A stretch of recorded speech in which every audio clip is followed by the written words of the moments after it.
welcome to another episode of Footnotes. Today we're going to be sitting down with Lance Brown, who is one of the co-founders of Rhino Medical Supply.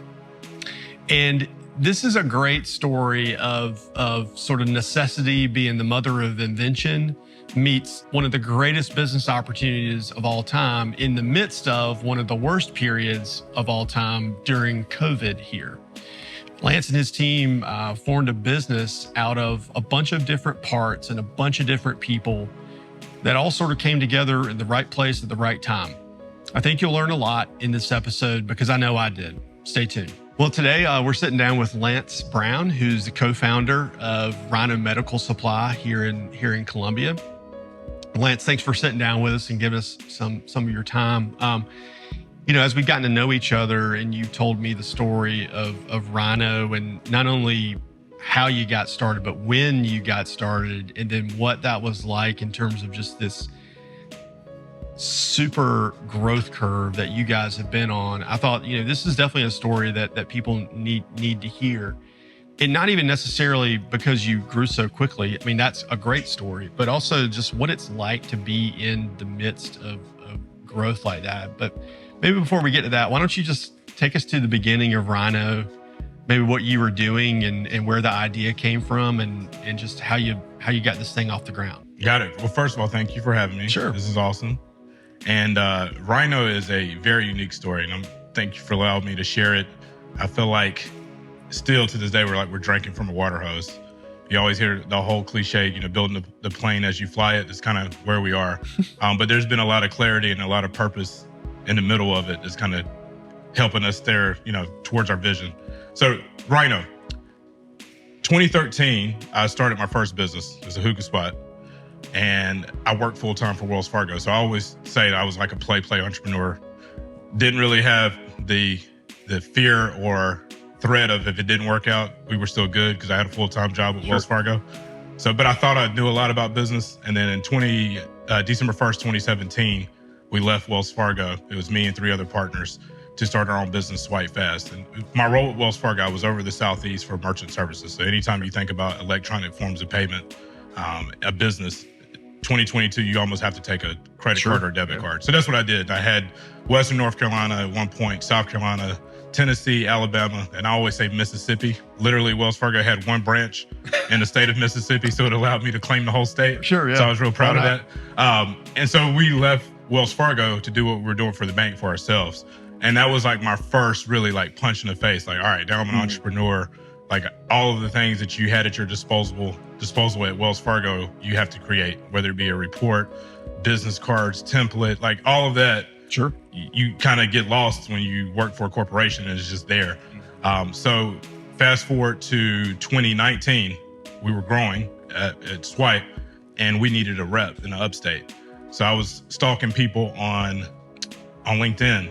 And the best thing about our experience at Wells Fargo that we got used to talking to and facing up with a certain type of customer. So we go door to door, don't knock it. That's a grind in itself. But with a bank, you're typically teed up with a relationship like, hey, here's Lance, he handles this for me. Sure. Whether it be treasury, merchant. You got that brand behind you. I work for Wells Fargo. People know 1852 in the stagecoach. Sort of what that is. So coming in, whether they liked you or not, they knew your brand. Right. So it helps you. So it builds super, fake maybe confidence of if it's you or if it's the brand. Mm-hmm. So we were looking for a certain type of rep to kind of support upstate. And I found a guy named Trip Robinson in Greenville. And what attracted me to Trip was that he had 20 plus years in medical sales. Didn't know how it was going to turn into a business opportunity later, but I was like, the fact that he is in medical sales, he's used to talking to a certain type of customer. So we brought him on for Swipe. A year later, COVID comes and it hits. One of my partners in Swipe, our majority partner, had made a really good living, him and his dad, real estate company. Mm-hmm. And we were in a meeting, I remember it. COVID hit, we deal with merchants. We were merchant services, so we deal with business. Everybody's business were closing their doors. So if they're not able to take payments, what is it going to mean for us? What's going to be the impact for us? And I remember our partner saying, hey, I just got a feeling like this is just kind of how it works. Like sometimes during crisis, opportunities arise. And I have contacts in China and we're going to start PPE. We're going to start a PPE company. Wow. So he did that and we were brokering for him. And through Trip's relationships that he already had with hospitals, literally everybody were desperate. If you could get a mask, you got an opportunity to earn business. So that's how it started. So we were brokering for someone else, and we had a disagreement on the commission. And it's not even about the amount of money. It was just like principle. Like if it's $2 and you pay me $1, and it's just principle. That was the catalyst of starting Rhino. But that's fascinating how, the building blocks for the business that we're here to talk about were laid well before the business. I mean, in other words, yes, there was an opportunity that occurred through COVID, but it sounds like a lot of the foundation was already there, sort of under your nose, so to speak. I think about that a lot too. I think if we had to learn business for the first time, it would be really challenging. And the thing, we didn't have to learn how to run a business. But we'd already had our pitfalls, still do. We had hurdles. A lot of things we'd already figured out the hard way, we'd done with Swipe. So when we started Rhino, we were able to scale faster because of the things that we'd already figured out in our the past 2 years. And I think that's just a lesson in general, that so many things are transferable from one business to another, whether you're in corporate or you work for yourself. So then going to Rhino. So Rhino, one of the first things we knew, we needed a transparent sales model, right? Because that's what hurt us. That was the catalyst to us starting Rhino. Me having sales experience, sales manager, managing a team remote. First thing we did was we built a transparent model of how we get paid. Because with reps, with salespeople, they're always thinking like, did I get what I deserve? Sure. So if you understand how we get paid as a company and then how you get paid, there's no ambiguity. Yeah. Everything is just on the table. Well, compensation, that's the ultimate employee benefit. I mean, that's 100%. Why everyone has a job. And salespeople are a little bit to be compensated. Extreme about compensation, right? Yeah. So that's a lot of salespeople are motivated by money. So like having a system and a plan in place where they understand how they get paid allows you to grow faster because then everybody's aligned.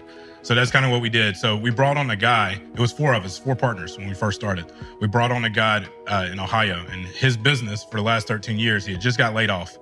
But he worked for group purchasing organizations, selling them tests in the healthcare space. So it couldn't be a more perfect fit, because now we're in the healthcare space, brand new industry, no industry experience. Literally, we had people with retail, banking, some medical sales, but no medical distribution. And he just really started hitting his contacts. And it went from, 1 customer to 10 customers to 35 customers and in different states. And I always say it's kind of weird because we're in the state of South Carolina. Our first customer in the state bought 1 million masks from us. The second customer bought 100,000 gowns. And then it was just that was it. It was literally everybody outside of the state of South Carolina. So I don't know if you would do it if you planned it that way. You'd probably start from the inside out, but we started from the outside in. But we built a nationwide footprint. We were up to like 35 states our official start date was May 7th, 2020. So we turned 2 in a few months. And by June, we were already in 35 states, and we had some of the biggest systems and customers that you can imagine already because everybody was desperate. And just going back to the opportunity, when you think about 2020, early parts of 2020, when COVID really first came here, the bigger states, the bigger hospital systems were just getting hammered. I mean, if you look on the news, it was California and New York, and they were consuming all of the PPE goods. Even from a human capital standpoint, a lot of the nurses were going to those states to help out. And what happens is supply and demand, or just really supply chain in general. If one customer or one state or region is taking up all of the demand, then all the supplies are going there. And then typically what happens is the folks, rural states, smaller systems are the ones left out in the wind. So we found a need to really support the smaller, underserved rural systems who didn't need 1 million masks. They only needed like 100. So is it fair to say that even larger medical supply companies were also focusing on the larger demand areas, sort of the McKessons of the world and things like that? And then comes Rhino and blind spots, literally the rest of the market. Yes, and to that point, I think I relate it to the bank too. So coming from Wells Fargo, we were a large bank, maybe the largest. We had branches and ATMs on every corner. Sure. But we still have blind spots. We were, technology is great, but the credit like the unions, state of Mississippi. Like the state of Mississippi. we have a huge blind spot. Yeah. But the credit unions were still able to earn relationships better because they were more hands-on. They were able actually to do, instead of it being transactional, like understanding who their customers were, and it wasn't just put your information in the system, click a button, and it's either green or it's red, and there's no in between. So there was always blind spots that even as a big bank, that the credit unions just did better than us. So the best problem to have as a business is when everybody wants your services or products. But when everybody's making a run on you at the same time, then you have to tell some people no. And when you tell people no, it creates lanes for people like us to come in and kind of fill those gaps. And that's what we did. And what we knew early on is that we didn't want to be brokers. This was an opportunity where the barrier to entry was really low. It was like a broomstick on the ground. All you have to do is walk over it. Wow. And you can earn relationships to make this sustainable. So it's up to us to kind of drive our business into a different model to where we're just not brokering, but actually becoming a distribution company so that when COVID is over and hospitals and healthcare systems can pick who they want to do business with, they still want to come to us because we helped them when they needed it the most. So how are you laying that groundwork to be that sort of provider of choice? The first thing we did when we started, we were in a room literally like outside of my garage. So to give you some perspective, I play FIFA in it now. I play PlayStation in it. So it was that small. And we had, we hooked up with this is important too, because a lot of the US manufacturers who were making something else prior to COVID had to pivot to keep their lights on and their people paid. So they started answering the call and they started making the PPE that our healthcare workers needed, whether it be gowns. There was a local company in Columbia that started making the face shields. Zverse. Yeah, Zverse. Yeah, so it was a lot of companies like them that kind of pivoted, that kind of saw that like we need it. Frontline heroes really need it, and everything is coming from China. So you had the threat of trade, tariffs, customs, like it was just unreliable. Sure. So we hooked up with a manufacturer in Miami, Florida called Demitech, and they've been in the business forever making sutures, but they've never made masks. So they made an N95. So that was our first opportunity to actually be a distributor and not having to worry about rely on somebody else's supply chain, but we can go direct to the distributor, order it, and instead of it coming from China, it's coming from Miami, and the customer gets it in 3 days versus 90 days. So that gave us an opportunity. But then we were growing. We sold 400,000 of their masks before they even had their NIOSH approval. And we're like, all right, it's probably time to move out of the garage. So my wife's like, I don't know how many more boxes or cases we can keep in here. Like, we got to park our cars. So you were like the warehouse also? Oh yeah, the garage was the warehouse. Wow. And it was crazy. It was just like, 20 cases of this, 5 cases of that. And it was to the point where we needed a little bit more space. And we didn't know what we needed. So we found the warehouse, and it was like 12, 15,000 square feet. And we're like, I don't know how we're going to fill it up. But the rent is a decent price, and we can afford to be here. It's empty. And then 3 months later, that thing is full with products. And that's kind of been our story. I joke, it's kind of corny. And so we're like the kid in the 99th height percentile where you're just like growing in and out of everything really quickly. Yeah. And that's kind of been our story. So let's talk about that for a second. It's you're in a time that, I mean, nationally was just stressful. I mean, people were dealing with COVID and the effects personally, dealing with it through their work, school, their families, and things like that. So that's the overlay. You're starting a company that is successful in that your phone's ringing or the emails are coming in, or I think even you guys were on Shopify. Shopify is getting blown up. That's an interesting story with too, demand. But talk to us about like how, like the rigors of fulfilling that kind of demand, because in a way, I mean, you guys are in the business of just coming through for people. Huge demand, gotta have it, critical goods. They're counting on you. They're trusting you to get the job done that you sort of have sold them. Take us inside what it was like in the company to have that kind of pressure. It was nonstop work. And I think hindsight being 2020. By nonstop, you mean like really nonstop? 16, 18 hours a day. Wow. Because we were developing a supply chain. We were developing our own relationships so we didn't have to rely on anything else. I mean, we've got some crazy stories, but nothing is more exciting and depressing when you get money to provide something, then you have to wire all of that money back because you couldn't. So that was like a driver of like, we have to develop our own supply chain and our own relationships, our own direct to manufacturer. So we're not relying on somebody else to say, yeah, I got it. It's in a warehouse in Texas. And then it just never shows up. Sure. And then you got to give your customers money back. So it was a lot of time. And I think hindsight 2020, what I've learned is that literally, I think you can learn anything if you put in the amount of hours, not necessarily years or months or days. You can learn literally, like if you do something 10, 15 hours a day, you're going to be pretty good at it versus if you do something an hour a week for 5 years. You know what I'm saying? Sure. So it was that type of thing where we put in a lot of time to understand the products, what we were doing, how to develop like a supply chain to work direct, how manufacturing worked, logistics. I had no idea what logistics even meant. The first time I had to schedule freight, the guy asked me for a BOL, bill of lading, and I was like, "What is BOL?" And I was like, "Well, you got to hand that to the guy, so when he picks up your stuff, he knows what he's picking up." I was like, "Oh, okay." First time ever doing that, like how to wrap pallets. Like, it was literally, we were learning for the first time.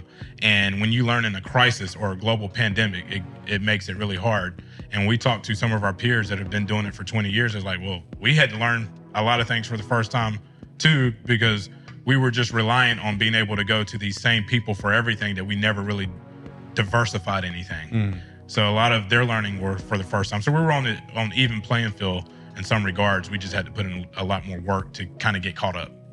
How did you personally deal with all that stress? It was hard. I remember physically like getting sick, physically getting sick. And I'm one of those ones, I like to feel like I got a different gear, a high gear, and it's not always good. I also have a wife. My daughter just turned a 9 and a 7-year-old. So then that's 7 and 5 at the time. They don't care nothing about your business. Your kids don't. Right. So like being able to be present and spend time with your family and then still also grow a business when it's just exploding. It was challenging. I struggle with that, honestly, to find balance with that. And I'm one of those ones, once I feel like I'm in a good spot, then I can kind of, gear down a little bit on that particular area and then work on something else. But it was just, everything needed work because it was for the first time. So now that maybe a lot of the sort of the heavy pressure of COVID and that high demand for PPE and the sourcing and all that has sort of subsided. I mean, it's not over yet, but it's not what it was, 18 months ago. What are the lessons from kind of that hyper growth? What are those lessons that y'all are employing now into Rhino to make it more durable, to maybe make it so that it's not a 12 plus hour a day job? I mean, what are those things that y'all learned and you're pulling from that are still in the process? Yeah, so the work ethic is still important because just by nature, by what we do is a slow sales cycle. So they don't just make decisions. For instance, if we had to start this business this year in 2022, it'd be impossible, just from the capital outlay. We started our business with 10 grand, and we were able to do that because the healthcare system and hospitals funded the PO up front. So if it was $100,000, they would wire you $100,000, and they trusted you to make sure that they got their investment in what they ordered to them. And we were able to deliver on that. Nowadays, that same PO, you have to give them a net 30 term. So being able to meet customers where they are, because now what we're asking, we want to be in the big leagues and we want to swim with the sharks. So we can't say, well, you have to pay us up front. So, transitioning our business to where we can actually meet customers where they are, their standard operating procedures, and also not just be a COVID related business. So a lot of the stuff that we sell now is not COVID related PPE. We got a request for the socks. So if you have surgery and the socks they put you in with the confetti, syringes, saline bags. So literally anything underneath a hospital roof, we sell and that's what we offer. So the same things that our competitors offer, we want that. So when COVID is over, they're still coming to us because they still need supplies, batteries, like just anything that you think of that a hospital can use and need, we have. We work with over 700 manufacturers. Yeah, and so it sounds like, that goodwill that you built up by being that kind of go-to supplier for people that were maybe overlooked or couldn't get their orders fulfilled somewhere else. You guys filled that gap during sort of an emergency, for lack of a better word. That now that the emergency has subsided, they're expanding what they're asking from you, is what it sounds like. And it takes more. I mean, we made a conscientious decision to invest back into our business to build out infrastructure so that we can be here after COVID. So from May until December, we did $8 million in sales. So we got off to a fast start. But a lot of that had to be reinvested into infrastructure, to growing, so that we can, the days of people paying us up front, we got to be able to finance that. And then, as you know, from a banking standpoint, banks are not giving you most banks are not going to give you any type of line of credit or loan without 2 years financials. Right. So how do you have a young company that's months old, that's having hyper growth? We don't need money to pay, payroll or the light bill. We need money to be able to earn more business, but you're not really bankable yet. Yeah. So that was a challenge. And the ways we actually leveraged our experience on the merchant side to overcome that. We had credit card processing side. We started with Amex. Amex gave us a $15,000 limit. We had to pay it off every month. Yeah. So we would buy $15,000 worth of product, pay it off, and then it would go to 20, then it would go to 30. And then if we had a big deal, we would prepay it. Like we had one that was like $70K. So we wired Amex $70K. Now we have a $70K limit. And we got to the point where we were spending like $300,000-$400,000 a month on our Amex. And that allowed us to offer terms to our customers because we had 30 days to pay it. We knew that the hospital was going to pay us in 30 days. So we were able to grow without having the support from the bank yet, just using our credit cards. And that's something we knew from our background. Yeah, and that's something I think you and I have talked about in previous conversations. I think is sort of lost on people that just aren't in this world, or in this sort of business model, in that it takes money inside of the business to keep the business going. It's not just that you sell something and you get a check and then you can use that money for whatever. A lot of times a large amount of the sale is being used to fund the next sale, rinse and repeat. Yes. Multiple times. I mean, getting started with, I think most people, if they heard they had a $300,000 balance on their American Express card, would sort of freak out. Yeah. But for a business that you guys are running with the type of revenue, that's actually probably small. That's one PO. That's one order. Yep. And you have to manage it to the penny. So you miss opportunities, but you're like, you can't take in everything. So one could be for $200, one could be for $1 million, one could be for 20,000. So we don't have unlimited capital. So you have to make really tough decisions on which opportunities makes the most sense for you. And that's a challenge. And I'm really passionate about like helping, being a voice and advocate for small businesses who are experiencing growth to have access to capital so that their business can grow even faster. Because a lot of times that's the difference. Well, let's talk about that for a second, because that's sort of a subject that's near and dear to my heart also professionally. But what would you say to that business that's where you were, in terms of being able to fund the business, business growth? What are some lessons you've taken away from your experience in that? I think if you have a paying customer, this is a good thing. If you have a paying customer and you have a good business, then there's always going to be people that's willing to help you with that receivable. Mm-hmm. Always. Now, what the cost is a different story. Sure. And what you have to give up in order to do that. So you still have to be smart. So as we grew and, customers and some of partners knew that we wasn't just in it, a splash in the pan type thing, then we were able to work, one-offs more on the private side to get stuff done. We had a really good partner that really, believed in us. And we had a deal for a hospital in the Northeast that needed a container of gloves. It was a $500,000 order. Now, we knew that we were going to get paid within 60 days. So the money is guaranteed, but we still needed $500,000. So we were able to partner in order to get deals done like that. So I would think, my advice would be, if you're a small business and you have a good product, you have a good service, and you have a customer who's willing to pay you, there's always going to be someone that's willing to help you get that business done. You just got to figure out, if they're really being opportunistic. Obviously, it's business. There's got to be something in it for them.